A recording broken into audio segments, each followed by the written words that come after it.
Kitchenware ba ang hanap nyo? Pinakamura dito matatagpuan sa Quiapo, Manila. Malapit lang sa simbahan ng Black Nazarene. Ito assorted yung mga paninda nila. Mamurang-mura talaga to kasi nagkandals kami. Ang mahal ng mga paninda.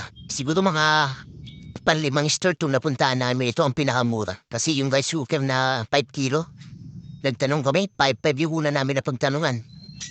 Tapos pababa, may 5,000, may 5,200. At dito nga ang pinakamura dahil Chinese ang may-ari na ito. Para silang wholesalan. Yung 5,500 sa iba, dito nakuha namin yung 5 kilo na rice cooker ng 3,300 lang. So, magandang klase yung mga appliances nila dito. May rice cooker, may oven, may mga food processor, etc. May mga kalan na pang heavy duty. Nandito na rin yung mga automatic at manual na heavy duty na kalan. Yung mga ginagamit pang pares, ang mura lang. Dati bumili ako na pang heavy duty, what, 750? Tapos dito pagtanong ko, napo, 750 lang. Manual yun. Yung automatic naman, 1,000. Kung pupunta mo sa mga 168, 167, yung mga ganun, ang mamahal dito, grabe mga 50% ang less nila. Tsaka, andito na lahat. One-stop shop na to. Kung ikaw may pagbibusiness ka ng karinderya, dito ka punta sa Quiapo, Manila. Malapit lang. Tip-top glass kitchenware. Yan. Nandito na lahat. Paghulma ng pagmagluluto ka ng itlog. Meron dito mga wok, mga pansisig, sisig plate, sisting plate, nandito na lahat. Mga paggawa ng juice, nandito na. Wala pa nang hahanapin ta. Hindi ka na maglilibot-libot dahil nandito na nga ang pinakamura. Dito sa Tip Top Glass Kitchenware. Dito sa Quiapo, Manila.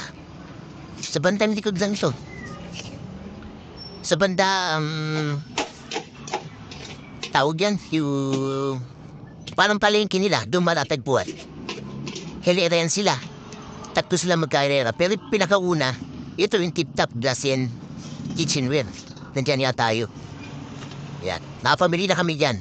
Ang nabili namin rice cooker na 5 kilo, tapos isang wok na malaki. Tapos yung stainless na panghalo sa pag magsisinangag ka ng kanin. Tapos, lagayan ng udam na sa labi ng takip. 150. Puro stainless na yun. At miretso nga kami sa bilihan ng pesa dito sa Abilida naman sa Rizal Avenue. Kasi umorder ako nung nakaraan. Kinulang pala ako, nakalimutan ko yung 1260 na battery kaya bumili ako. Tapos yung timbangan ko, wapalya na rin, kaya bumili na rin ako ng bagong timbangan natin para sa silver, gold. Pagtimbang natin at nag-usap na kami, punta na kami sa 999 Mall. Diyan na kami kumain na sa Manginasal. Medyo matagal.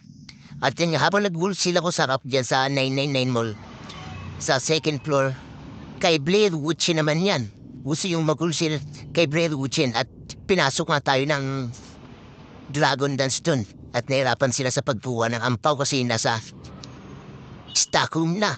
Hirap na hirap yung mga dragon na kumukuha ng mga sobre na may papel. Inanyan nga ako, pili ako yan. Sakto naman na ang kasiyahan nila sa Chinese New Year ay ginaganap yan. Ang gaganda ng mga damit dito, mga chong. Ayan.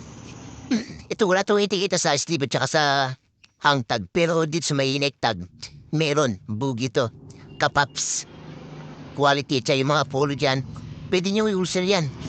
200 pesos ang wholesale yan. Pwede nyo ibenta ng 350. At yung mga bootleg naman yan, 350 ang isa yan.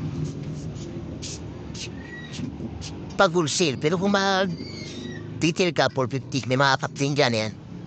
Yung cup na yan, 220 ang wholesale. Pero pag marami yan, bibigisin ng 200 pesos. May mga jersey din.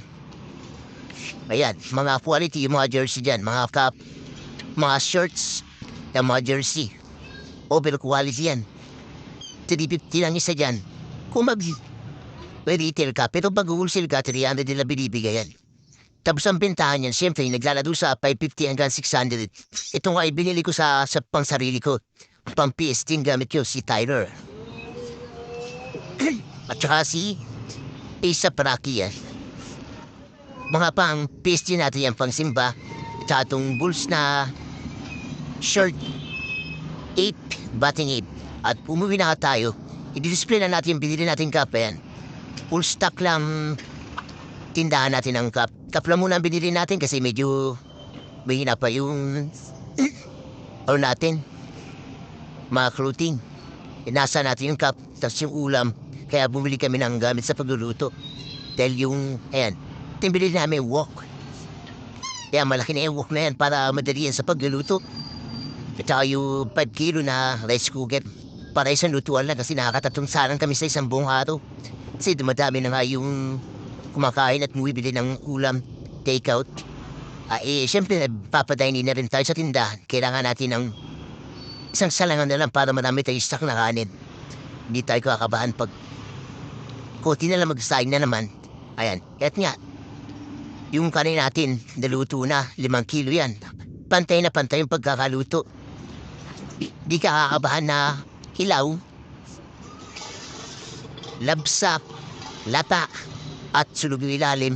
Hindi na, kasi automatic na siyang nagpapapap pagluto na yung kanin mo. At yan, papalutin na natin yan ngayon at ilalagay natin sa oro fan para hindi siya lumabig.